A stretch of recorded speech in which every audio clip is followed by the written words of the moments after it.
respected judges, teachers, my worthy opponents, and the chief person. I stand before you as the first speaker of my team, honored to open the motion. Artificial intelligence will do more good than harm to humanity, and we proudly stand for the topic. Would you call electricity harmful just because it can give a shock? No. We call it transformative because it lights up the world.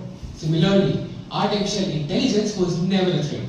Instead, it has always been a catalyst. And like every other invention in human history, its value depends on how we use it. Artificial intelligence is not a concept of the future. It is the guide that navigates us on Google Maps, the doctor that diagnoses diseases at the earliest stage, the translator that breaks down barriers, and even the tutor that helps millions of students learn faster and better. AI is not replacing us. It is here to liberate us, to amplify our skills, and to empower humanity.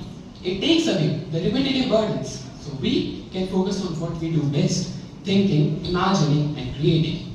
So I ask again, is this harm or is this hope? As the first speaker for the motion, I proudly affirm, artificial intelligence is not humanity's rival. It is our groundbreaking partner shaping a smarter, safer, and brighter tomorrow. We are